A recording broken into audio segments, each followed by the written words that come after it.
მე ვაკვირდებოდი სხვათა შორის მთელი ამ თვეების განმავლობაში კონკრეტული ოპოზიციური ტელევიზიები ცდილობდნენ რას? ისინი პირდაპირ აშკარად ხელსაფარებდნენ სადისტრიბუციო ბიზნესს და ასევე ქსელებს და მთლიანად აქცენტი გადაქონათ ხელოვნურად დღგ-ზე.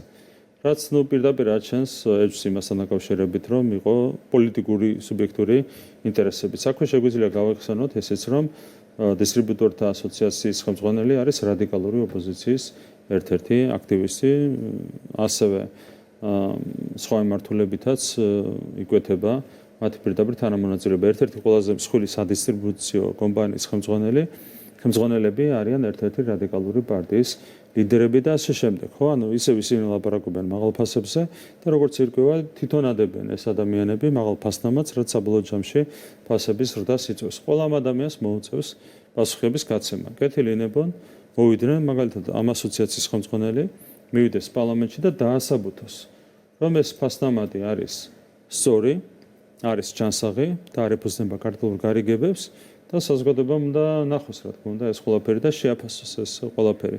მივიდნენ და დაასაბუთონ, რომ ფასნამატი არის ლოგიკური. თუ ვერ დაასაბუთებენ, მაშინ კეთილი ინებონ და დაწიონ ფასები.